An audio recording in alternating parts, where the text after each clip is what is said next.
स्थान उदयपुर, राजस्थान। तारीख 27 अगस्त 2005। दिन बुधवार। राजस्थान के उदयपुर जिले का झाड़ोल इलाका घने जंगलों और पहाड़ियों से घिरा हुआ आदिवासी जीवन की झलक दिखाता हुआ।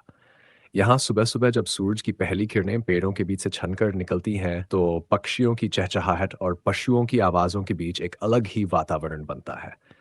लेकिन इसी खूबसूरत प्राकृतिक नज़ारे के बीच एक ऐसी हकीकत छिपी है जिसे सुनकर हर कोई दंग रह जाता है। यही वह जगह है जहां 55 साल की महिला रेखा कालबेलिया ने अपने 7वें बच्चे को जन्म दिया। ये कोई अफवाह नहीं बल्कि वास्तविकता है। और ये वास्तविकता केवल एक परिवार की नहीं बल्कि उस सरकारी तंत्र की भी पोल खोलती है जो सालों से हम दो हमारे दो का नारा लगाकर परिवार नियोजन पर करोड़ों रुपए खर्च करता आ रहा है। रेखा कालबेलिया और उनके पति कवरा कालबेलिया आदिवासी समाज से आते हैं। उनका जीवन बेहद संघर्षों से भरा हुआ है। कवरा रोज सुबह से शाम तक भंगार इकट्ठा करता है। कभी प्लास्टिक की बोतलें, कभी लोहे के टुकड़े, कभी कचरे में पड़ी कोई कबाड़ की चीज। उसी को बेचकर परिवार का गुजारा चलता है। लेकिन 7 बच्चों के बोझ तले ये गुजारा इतना आसान कहाँ। रेखा और कवरा के पास अपना घर नहीं है। कभी रिश्तेदारों के यहाँ आसरा लेते हैं तो कभी झुग्गी झोपड़ी में रहते हैं। सरकार की पीएम आवास योजना से घर बन तो गया था लेकिन जमीन उनके नामन होने के कारण वे उसमें भी स्थायी रूप से नहीं रह पाए। गरीबी का हाल यह है कि बच्चों की पढ़ाई का सपना कभी पूरा नहीं हो सका। रेखा के बच्चे स्कूल तक नहीं जा पाए। उनके लिए दो वक्त की रोटी ही सबसे बड़ी जंग रही। अगस्त की सुबह हड़ो सामुदायिक स्वास्थ्य केंद्र में अचानक हलचल मच गई। एक महिला को प्रसव पीड़ा के चलते भर्ती कराया गया था। परिवार वालों ने डॉक्टर्स से कहा कि हमला चौथी बार बनने जा रही है। यह लेकिन जैसे ही रजिस्ट्रेशन और पूछताछ शुरू हुई धीरे धीरे परतें खुलती गई और हकीकत सामने आई। ये महिला अपनी 17वीं संतान को जन्म देने आई है। डॉक्टर्स और नर्सें पहले तो हैरान रह गई। एक नर्स ने धीरे से कहा, आज के समय में जब लोग दो से ज्यादा बच्चे नहीं चाहते, ये औरत 7 बच्चों की मां कैसे बन गई। लेकिन सच्चाई यही थी। कुछ घंटों के बाद रेखा ने सुरक्षित रूप से बच्चे को जन्म दिया।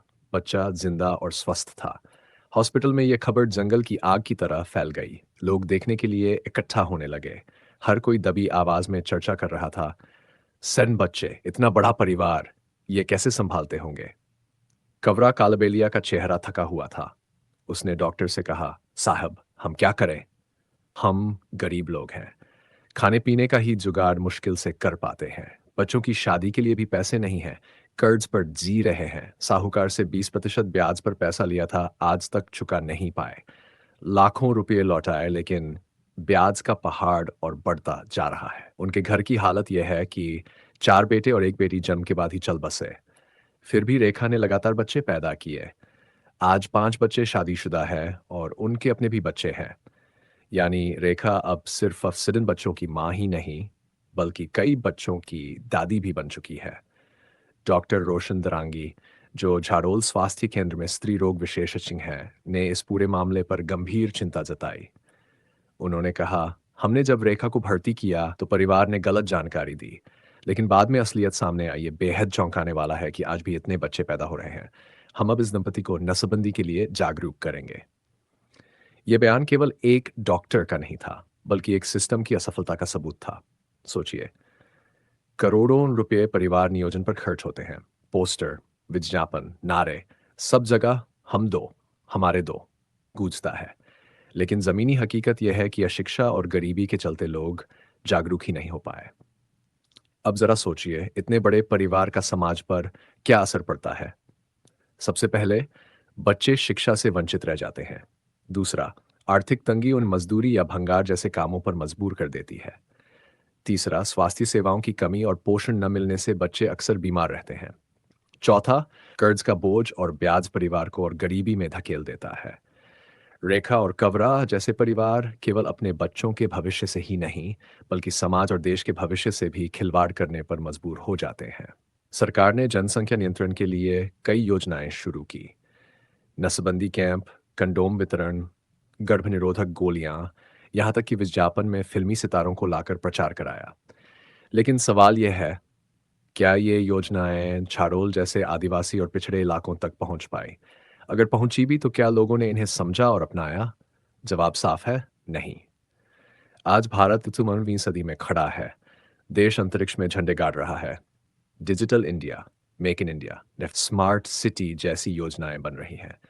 लेकिन शाहडोल जैसी जगहों की असलियत किसी भी विकसित भारत की परिभाषा को चुनौती देती है। जब एक परिवार साढ़े दिन बच्चों को जन्म दे रहा है, जब बच्चे स्कूल जाने की बजाय भंगार बीनने पर मजबूर है, जब एक गरीब परिवार कर्ज और ब्याज में डूबा है, तो सवाल उठता है, क्या हम सच में विकसित हो रहे हैं या फिर केवल आंकड़ों और भाषणों में ही तरक्की दिखा रहे हैं? इस घटना के बाद हर किसी के मन में कई सवाल उठे। 1. क्या सरकार की योजनाएं सही जगह तक पहुंच रही हैं? 2. क्या स्वास्थ्य विभाग केवल कागजी कार्यवाही तक सीमित है? क्या शिक्षा और गरीबी इतनी गहरी है कि लोग अपने भविष्य को अंधेरे में धकेल रहे हैं?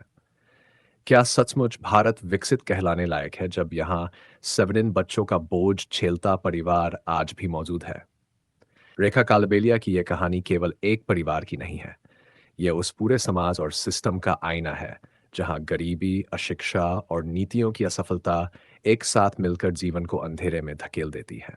इस कहानी से हमें सीख लेनी चाहिए कि जागरूकता सिर्फ शहरों तक सीमित न हो। योजनाएं कागज पर न रहें, बल्कि गांव-गांव तक पहुंचें।